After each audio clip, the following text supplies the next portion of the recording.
할렐루야. 오늘도 기도와 말씀의 자리에 나온 여러분들을 주님의 이름으로 축복하고 환영합니다. 오늘은 12월 13일 신명기 5장 1절부터 33절 말씀으로 영원토록 지켜야 할 하나님이 주신 계명이라는 제목으로 하나님의 말씀 나누도록 하겠습니다. 말씀 봉독해 주시겠습니다. 오늘 말씀은 신명기 5장 1절에서 33절 말씀입니다. 모세가 온 이스라엘을 불러 그들에게 이르되 이스라엘아, 오늘 내가 너희 귀에 말하는 규례와 법도를 듣고 그것을 배우며 지켜 행하라. 우리 하나님 여호와께서 호렙산에서 우리와 언약을 세우셨나니 이 언약은 여호와께서 우리 열조와 세우신 것이 아니요 오늘날 여기 살아있는 우리 곧 우리와 세우신 것이라. 여호와께서 산이 불 가운데서 너희와 대면하여 말씀하시매 그때에 너희가 불을 두려워하며 산에 오르지 못하므로 내가 여호와와 너희 중간에 서서 여호와의 말씀을 너희에게 전하였노라. 여호와께서 가라사대 나는 너를 애굽 땅에서 종되었던 집에서 인도하여 낸 너희 하나님 여호와로라. 나 외에는 위하는 신들을 내게 있게 말지니라. 너는 자기를 위하여 새긴 우상을 만들지 말고 위로 하늘에 있는 것이나 아래로 땅에 있는 것이나 땅 및 물속에 있는 것에 아무 형상이든지 만들지 말며 그것들에게 절하지 말며 그것들을 섬기지 말라. 나 여호와 너의 하나님은 질투하는 하나님인즉 나를 미워하는 자의 죄를 갚되 아비로부터 아들에게로 3, 4대까지 이르게 하거니와 나를 사랑하고 내 계명을 지키는 자에게는 1000대까지 은혜를 베푸느니라. 너는 너의 하나님 여호와의 이름을 망령되이 일컫지 말라. 나 여호와는 나의 이름을 망령되이 일컫는 자를 죄 없는 줄로 인정치 아니하리라. 여호와 너의 하나님이 내게 명한 대로 안식일을 지켜 거룩하게 하라. 엿새 동안은 힘써 내 모든 일을 행할 것이나 제7일은 너의 하나님 여호와의 안식인즉 너나 내 아들이나 내 딸이나 내 남종이나 내 여종이나 내 소나 내 낙이나 내 모든 육축이나 내 문 안에 유하는 객이라도 아무 일도 하지 말고 내 남종이나 내 여종으로 너같이 안식하게 할지니라. 너는 기억하라. 내가 애굽 땅에서 종이 되었더니 너의 하나님 여호와가 강한 손과 편팔로 너를 거기서 인도하여 내었나니 그러므로 너의 하나님 여호와가 너를 명하여 안식일을 지키라 하느니라. 너는 너의 하나님 여호와의 명한대로 내 부모를 공경하라. 그리하면 너의 하나님 여호와가 내게 준 땅에서 내가 생명이 길고 복을 누리리라. 살인하지 말지니라. 간음하지도 말지니라. 도적질하지도 말지니라. 내 이웃에 대하여 거짓 증거하지도 말지니라. 내 이웃의 아내를 탐내지도 말지니라. 내 이웃의 집이나 그의 밭이나 그의 남종이나 그의 여종이나 그의 소나 그의 낙이나 물은 내 이웃의 소유를 탐내지도 말지니라. 여호와께서 이 모든 말씀을 산이 불 가운데 구름 가운데 흑암 가운데서 큰 음성으로 너희 총회에 이르신 후에 더 말씀하지 아니하시고 그것을 두 돌판에 써서 내게 주셨느니라. 산이 불에 타며 캄캄한 가운데서 나오는 그 소리를 너희가 듣고 너희 지파의 두령과 장로들이 내게 나와 말하되 우리 하나님 여호와께서 그 영광과 위엄을 우리에게 보이심에 불 가운데서 나오는 음성을 우리가 들었고 하나님이 사람과 말씀하시되 그 사람이 생존하는 것을 오늘날 우리가 보았나이다. 이제 우리가 죽을 까닭이 무엇이니이까? 이 큰 불이 우리를 삼킬 것이요 우리가 우리 하나님 여호와의 음성을 다시 들으면 죽을 것이라. 무릇 육신을 가진 자가 우리처럼 사시는 하나님의 음성이 불 가운데서 바람을 듣고 생존한 자가 누구니이까? 당신은 가까이 나아가서 우리 하나님 여호와의 하시는 말씀을 다 듣고 우리 하나님 여호와의 당신에게 이르시는 것을 다 우리에게 전하소서. 우리가 듣고 행하겠나이다 하였느니라. 여호와께서 너희가 내게 말할 때에 너희의 말하는 소리를 다 들으신지라. 여호와께서 내게 이르시되 이 백성이 내게 말하는 그 말소리를 내가 들은즉 그 말이 다 옳도다. 다만 그들이 항상 이 같은 마음을 품어 나를 경외하며 나의 모든 명령을 지켜서 그들과 그 자손이 영원히 복받기를 원하노라. 가서 그들에게 각기 장막으로 돌아가라 이르고 너는 여기 내 곁에 섰으라. 내가 모든 명령과 규례와 법도를 내게 이르리니 너는 그것을 그들에게 가르쳐서 내가 그들에게 기업으로 주는 땅에서 그들로 일을 행하게 하라 하셨나니 그런즉 너희 하나님 여호와께서 너희에게 명령하신 대로 너희는 삼가 행하여 좌로나 우로나 치우치지 말고 너희 하나님 여호와께서 너희에게 명하신 모든 도를 행하라. 그리하면 너희가 삶을 얻고 복을 얻어서 너희의 얻은 땅에서 너희의 날이 장구하리라. 아멘. 우리가 익히 알고 있는 십계명에 관련된 그 내용을 모세가 다시 한번 반복하고 있습니다. 그래서 우리가 알고 있는 내용들은 조금 간략히 설명하고 중요한 부분들 한번 오늘은 짚어보고 넘어가도록 하겠습니다. 오늘 보니까 1절에 하나님께서 모세를 통해 이런 이야기를 하십니다. 모세가 온 이스라엘을 불러 그들에게 이르되 이스라엘아, 오늘 내가 너희 귀에 말하는, 내가 너희 귀에 말하는 동그라미 한번 쳐보세요. 규례와 법도를 듣고 그것을 배우며 지켜 행하라, 이렇게 이야기하고 있습니다. 이 귀에 말하는 이 표현에서 여러분 무엇을 느낄 수 있나요? 하나님께서 죄인들은 들으라, 저 멀리 거리를 두고 엎드려서 부복시키고 나서 하나님께서 마이크로 탁 이야기하시는 말씀이 아니라는 거예요.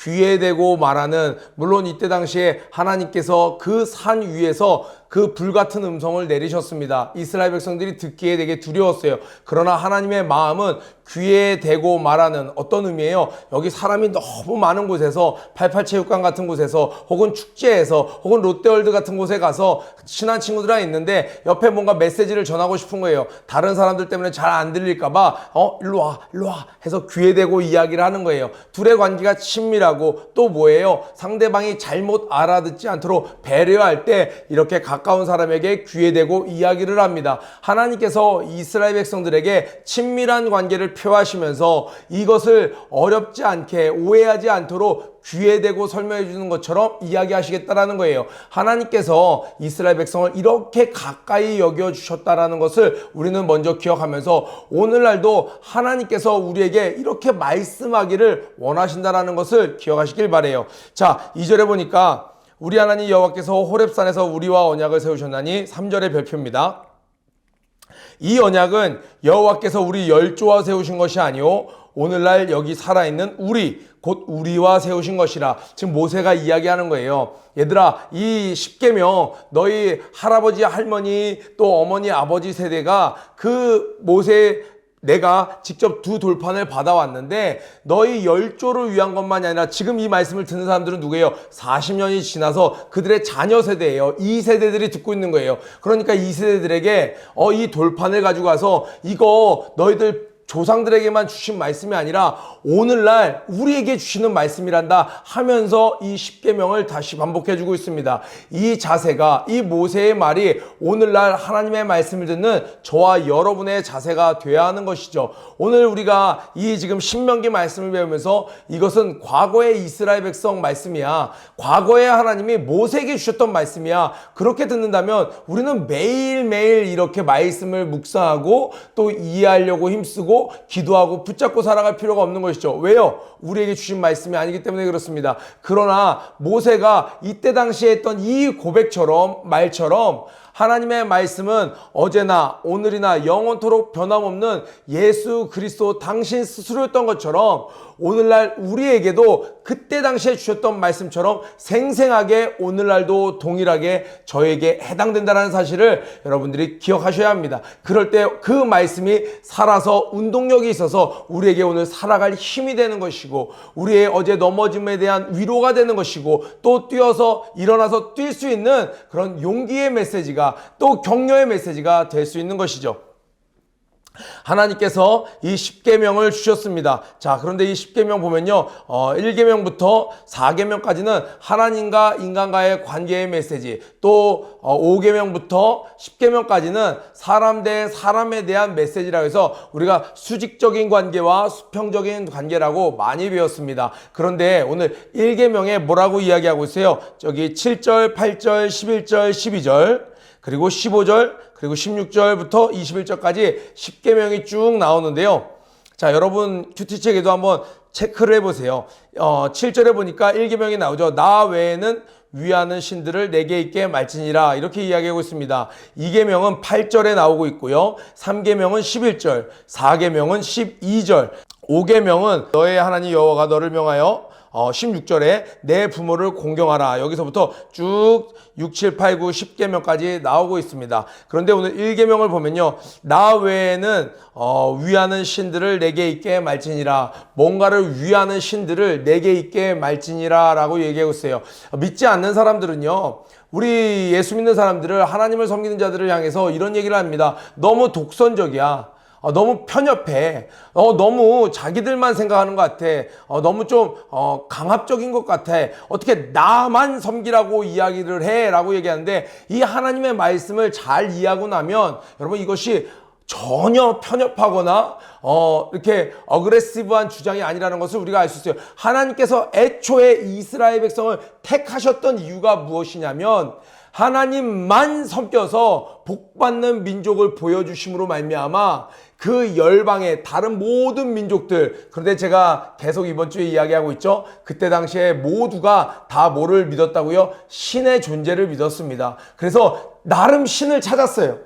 이런 신 저런 신, 이 온 우주 자연 만물을 보니까 분명히 절대자가 존재하는데 그 절대자가 누굴까 하면서 찾다 자기들이 막 자연의 어떤 특이한 모습들을 본다든지 자연 현상을 본다든지 하면 자기들이 신들을 만들어서 섬기는 거예요. 그런데 하나님께서는 그들에게 어떻게 하셨습니까? 이스라엘 백성을 택하셔서 하나님의 존재를 알려주시고 하나님의 사랑을 입게 하시고 심지어 그 하나님의 말씀을 주심으로 말미암아 하나님의 말씀대로 살 때 복을 받는 축복받는 모습을 보여주므로 그 연약한 이스라엘 백성을 택한 조건은 뭐였어요? 이스라엘 백성이 그나마 그래도 좀 지혜로워서, 이스라엘 백성이 그나마 순종을 좀 할 것 같아서, 이스라엘 백성이 그나마 좀 싸움을 잘해서가 아니었어요.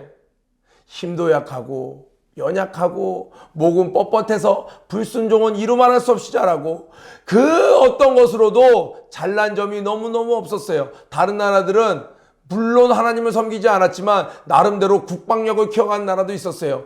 정치를 고급화하는 나라도 있었습니다. 도시를 건설하는 나라도 있었어요. 경제적으로 풍요로운 나라들도 있었어요. 제국을 만들어가는 나라들도 있었어요. 이스라엘 백성은 인구도 적을 뿐더러 정말 아무것도 같지 않은 그러한 자였습니다. 그런 이스라엘을 하나님 택하셨던 것은 이럼에도 불구하고 하나님만 잘 섬겼더니, 어떤 하나님이요? 여호와 하나님만 잘 섬겼더니 형통케 되는 복을 보여주심으로 말미암아 모든 열방도 하나님을 제대로 알고 하나님께 돌아오게 하기 위한 것이 하나님이 이스라엘 백성을 택하셨던 이유였어요. 그렇기 때문에 이스라엘 백성이 하나님 외에 다른 것을 섬기거나 다른 것을 바라면 애초에 하나님의 목적이 이루어질 수 없어요. 이스라엘 백성 존재 자체의 의미가 없어지는 거예요. 그래서 오늘날도 믿는 자들, 우리가 예수님을 믿으면서 다른 어떤 신들을 추구한다, 재물의 신을 추구한다. 이때 당시에 나 외에는 위하는 신들을 내게 있게 말지니라. 사람들이 어떻게 하냐면요, 전쟁에 나갈 때 로마에는 어떻게 했어요? 마르스 신을 탁 데리고 나갑니다. 자기가 연애를 하러 가는 밤에는요, 딱 에로스 신을 데리고 나갑니다. 자기가 돈을 벌러 나갈 때는 재물의 신을 가지고 나갑니다. 요즘에도 그런 거 있지 않습니까? 막 부적 같은 데다가 막 해갖고 이거 재물복이 온다고 해갖고 지갑에 넣고 다니고, 이렇게 자기를 위해서 필요한 신들을 만들어 갖고 다니는 것이 인간입니다. 그런데 이스라엘 백성들에게 이야기하는 거예요. 모든 만복의 근원은 하나님이에요. 그래서 너희는 다른 어떤 것도 필요 없어. 나 여호와 하나님이면 넌 충분해. 이것을 입증하는 삶을 살아봐. 순종만 하면 돼. 그런데 여러분 생각은 어때요? 이 1계명부터 10계명까지 보면 실상 어려운 것은 없어요. 여러분 6계명부터 10계명 보세요. 부모를 공경하는 거, 살인하지 않는 거, 그리고 간음하지 않는 거, 거짓말하지 않는 거. 여러분 하나님 믿으려면 살인도 안 해야 돼? 이런 느낌 있나요? 아니, 지구촌 어딜 가도 살인을 하면 안 되는 거예요. 지구촌 어디를 가도 거짓말은 하면 안 되는 거예요. 지구촌 어디를 가도 도둑질은 하면 안 되는 거예요. 실상은 하나님이 우리에게 주신 말씀은 무거운 짐이 아니에요. 하나님의 말씀만 순종하고자 하는 마음만 있다면 당연히 지킬 수 있는 것들이고, 인간이라면 누구라도 지켜야 되는 것들이에요.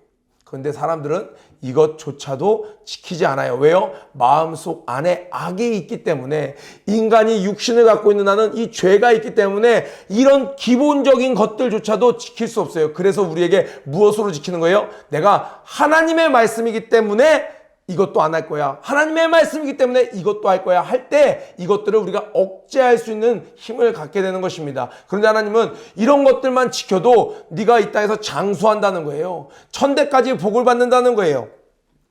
자, 우리 16절에 보니까 너희 하나님 여호와가 내게 준 땅에서 내가 생명이 일고 복을 누리리라. 그리고 9절에 보니까 하나님은 질투하시는 하나님이래요. 우상을 만들지 말라는 거예요. 아무 형상도 만들지 말라는 거예요. 질투하시는, 여러분 질투는 연인 간에 하는 것 아닙니까? 하나님께서 우리를 그토록 사랑하신다는 거예요. 우리에 대한 사랑을 누구에게도 빼앗기고 싶지 않으시다는 거예요. 어떤 나무 쪼가리에게, 돌 쪼가리에게, 어떤 것들에게 뺏기고 싶지 않으시다는 거예요. 그래서 하나님께서 뭐라고 얘기하십니까? 나를 사랑하고 내 계명을 지키는 자에게는 천대까지 은혜를 베푸시느니라. 여러분, 지금 아담이 이 땅에 오고 나서 지금까지 천대가 안 됐어요, 아직. 그런데 하나님은 지금 천대라는 건 영원토록 사랑하시겠다는 거예요. 하나님이 얼마나 우리를 사랑하시는지 이 십계명을 통해서도 알 수 있는 것입니다. 자, 여러분, 근데 이 십계명을 듣고 이 돌판에 새겨진 말씀을 듣고 이스라엘 백성들이 어땠나요? 그들이 22절부터 보니까 여호와의 음성을 듣기를 두려워하다 이렇게 돼 있어요. 왜냐하면 하나님의 말씀이 불 가운데 임했거든요. 지금 사우디아라비아에 있는 라바즈 산이 또 기독교 고고학적으로 계속 사람들에게 이제 확증받고 입증받고 있는 가운데 있는데, 왜 그러냐? 하나님이 불 가운데 이야기하셨다는 거예요. 시내산 그 앞에 모든 백성이 보였는데 모세가 산 위로 올라갔습니다. 어느 정상부터 어느 지역까지 불에 타는 거예요, 산이. 불 가운데 하나님의 음성이 들린 거였어요. 그러니까 이스라엘 백성들에겐 너무너무 무서운 거예요. 왜요? 불 자체가 인간에게 주는 공포감이 있습니다. 그런데 하나님은 왜 불 가운데 말씀하셨나요? 여러분, 우리 찬양 가운데도 성령의 불로 이야기하는 것처럼 오순절 날도 불 같은 것이 임했다라고 이야기했습니다. 하나님은요, 모든 악을 소멸하는 불이십니다. 또 우리의 죄를 태워버리는 불이세요. 또 불은 능력을 의미합니다. 하나님의 말씀 자체가 능력이신 거죠. 하나님의 말씀, 그 하나님의 권능 자체가 dynamit이고 하나님의 말씀이 우리의 죄를 회개케 하는 것이고 악을 멸해버리시는 것이기 때문에 하나님이 눈에 보이는 불로 실제로 임하신 것이에요. 그랬더니 이스라엘 백성들이 그것이 너무너무 두려웠어요. 부담스러웠어요. 그래서 우리에게 직접 말하지 마시고 모세를 통하여 우리에게 말해 주십시오라고 이야기합니다. 모세가 듣고 나서 하나님께 말씀드렸더니 하나님께서 그렇게 하라라고 이야기하시면서 이렇게 이야기합니다. 자, 우리 27절 볼까요? 당신은 가까이 나아가서 우리 하나님 여호와의 하시는 말씀을 다 듣고 우리 하나님 여호와의 당신에게 이르시는 것을 다 우리에게 전하소서. 우리가 듣고 행하겠나이다 하였느니라. 이스라엘 백성들이 이렇게 얘기한 거예요, 모세에게. 하나님께 가서 듣고 우리에게 이야기했어요. 그런데 말씀을 들을 때 자세가 어떠냐? 자, 27절에 다 우리에게, 다 동그라미 전하소서, 듣고 행하겠나이다. 다 전하소서, 듣고 행하겠나이다.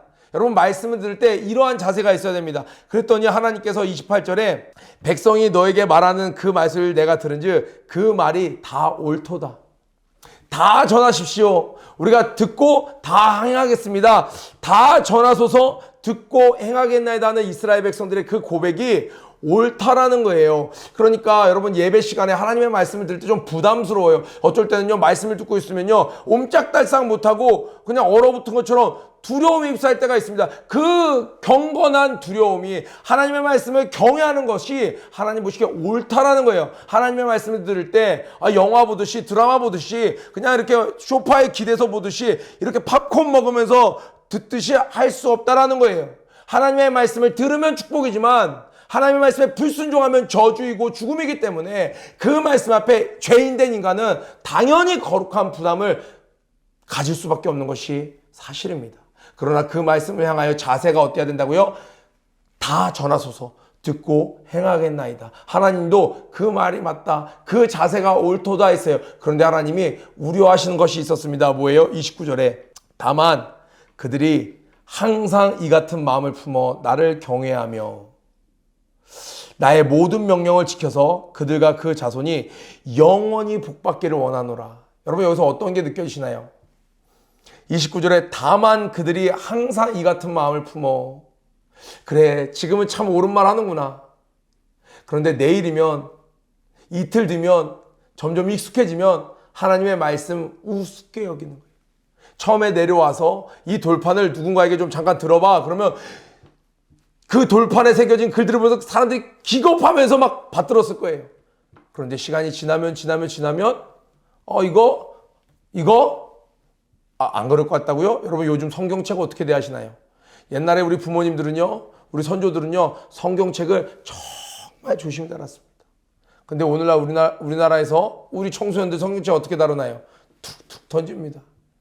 그리고 수련회 끝나고 나면 찢어진 성경책들이 한두 권씩 널려 있어요. 하나님 말씀 우습게 여기는 거예요. 하나님께서 그래, 내 말씀을 저렇게 두렵고 떨리는 마음으로 받는 거 옳구나. 다만 그게 변하지 않아야 할 텐데, 변하지 않고 다 지켜 행해서 영원히 복받길만 좀 바라는데 하는 것이 모세를 통해서 하나님이 보여주신 감정이셨어요. 여러분들은 오늘 주시는 말씀 어떻게 봤습니까? 제가 어제랑 그제 우리 친구들 큐티하고 거기 댓글로 남긴 거 쭉 말씀 한번 다 읽어봤어요. 그랬더니 상당 부분 그 이야기를 해요. 처음엔 하나님의 말씀을 받을 때 정말 두렵고 떨림으로 받았는데, 정말 어떤 것도 더하지도 않고 빼지도 않고 받았는데, 똑같은 말씀을 2번 주시면, 이게 정말 중요한 말씀에서 나에게 2번 주시는구나, 3번 주시는구나, 반복되니까, 오늘도 그 말씀이야? 오늘도 그 말씀이야? 하나님이 벌써 이 말씀을 하신 거예요. 다만 저 마음이 변하지 않아야 할 텐데. 저도 이 말씀을 전하는 자인데도 너무 똑같은 말씀을 계속 전하다 보면, 이 말씀이 듣는 사람도 이럴 때, 나도 조금 마음이, 이런 마음을 하나님은 이미 아시고 경계하실 거예요.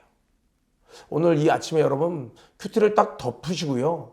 큐티를 좀 멈추시고요. 여러분들에게 이 말씀이 어떤 의미가 있습니까? 1계명을 제대로 지키지 않으면요, 나머지 게 다 무의미해집니다. 이 보디발 장군이 요셉이 여호와께서 함께 하심으로 그가 형통한 것을 봤습니다. 그랬더니 하나님이 진짜 계시는구나 알았어요. 그거였습니다. 하나님이 원하시는 것이. 요셉이 하나님과 함께 하는 것을 보고 바로가 하나님은 계시는구나. 너같이 지혜로운 자가 어딨냐? 너의 신처럼 전능하신 자가 어딨냐? 나중엔 다니엘을 보고 느부갓네살 왕이 알았어요. 그런데 만약에 다니엘이 하나님 말고 다른 것도 섬겼어요. 그러면 느부갓네살 왕이 다니엘을 보면서 여호와 하나님을 찬양하지 않는 겁니다. 바로가 요셉이 하나님도 섬기지만 내가 예전에 우리 아버지의 신 여호와를 섬겼습니다. 그런데 애굽에 와서는 내가 이 신도 섬기고 저 신도 섬기고 있습니다. 그러면 바로가 요셉을 깔봤을 거예요. 하나님을 찬양하지 않았을 것입니다. 우리가 이 땅을 살아가면서 많은 유혹이 있고 하나님의 말씀만 붙잡고 세상 살아가는 게 너무 우스워 보이고 무모해 보이기도 하고 미련해 보이기도 하는 그러한 유혹들이 주변에 있습니다. 그럼에도 하나님의 말씀대로 철저히 살 때 하나님께서는 우리를 들어서 지혜로운 자를 부끄럽게 하시고 강한 자를 꺾으시고 당신은 우리의 삶을 통해 영광 받으실 줄로 믿습니다. 하나님께서 이토록 이스라엘 백성이 복받기를 원하셨기 때문에 다만 그들이 지금과 같은 마음이 계속돼야 할 텐데 우리에게 적용시켜보면 어떤가요? 수련회 때 받은 그 말씀을 받는 태도, 수련회 때 받은 그 여러분의 옥토바, 집회 때 여러분이 했던 결심, 결단, 그것들을 보면서 주님이 말씀하시는 거예요. 뭐라고요? 여기처럼 다만 그들이 항상 이 같은 품어 나를 경외해야 할 텐데. 수련회 때 여러분들이 수련회가 끝나고 나서 일상으로 돌아가는 변화되는 여러분들을 보면서 다시 예전 모습으로 돌아가는 여러분을 보면서 여러분이 수련회 갔다 와도 똑같아요. 이게 아니라 하나님이 오히려 걱정하신다는 거예요. 그래, 다만 이 모습이 변치 않아야 할 텐데. 이 말씀은 모세가 어떻게 받아왔나요?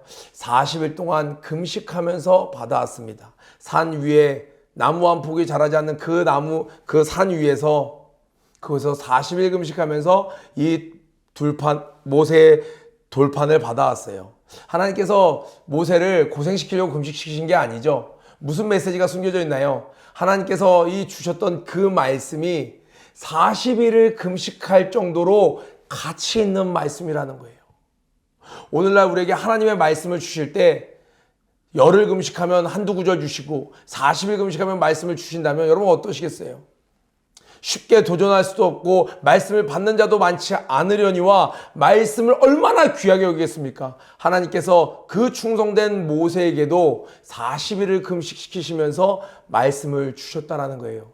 말씀이 그토록 가치 있다라는 것입니다. 그것을 여러분 꼭 기억하시기 바라요. 그런데 이 30일에 그런즉 너희 하나님 여호와께서 너에게 명령하신 대로 너희는 삼가 행하여 좌로나 우로나 치우치지 말고. 왜 이런 말씀을 하나님 하셨을까요? 인간에겐 각자 자기 생각이 다 있다라는 거예요. 설교 시간에도 설교 말씀을 듣고도 끝나고 나서 적용하는 건 다 자기 각자 생각이 있다라는 거예요. 그래서 하나님의 말씀대로 가는 것이 아니라 말씀 플러스 자기 생각을 해서 좌로, 말씀 플러스 자기 생각으로 해서 우로, 뭔가 말씀을 듣고 순종하는 것 같지만은 좌측으로, 말씀을 듣고 순종하는 것 같지만 우측으로. 그런데 하나님의 말씀을 따르려면요, 자기 생각을 플러스 시키는 게 아니라 자기 생각을 내려놔야 되는 것이에요. 너희 하나님 여호와께서 너에게 명하신 모든 도를 행하라. 그리하면 너희가 삶을 얻고 삶에 한번 동그라미 쳐보세요. 여러분 사는 게 사는 것 같지 않아? 이런 표현 여러분 들어보신 적 있죠? 아, 난 진짜 누구 들으라고 하는 말이 아니라 내가 많은 재물을 갖고 있지 않아도 나 진짜 누구도 부럽지 않아. 나 진짜 행복해. 정말 참 인생, 참 행복, 참 삶을 살 수 있는 방법은 인간은 하나님의 말씀 안에 거할 때 진정한 행복을 누릴 수 있다는 겁니다. 복을 얻어서 너희의 얻은 땅에서 너희의 날이 장구하리라 이렇게 이야기하고 계십니다. 오늘 다시 한번 말씀 앞에 우리가 순전한 마음으로 나아가기를 결단하는 저와 여러분 되길 주님의 이름으로 축복합니다. 구회치고 기도에 마치도록 하겠습니다. 고 준비 런앤플레이 시작. 음부의 권세가 감당하지 못하는 하루가 되자. 오늘도 승리하세요.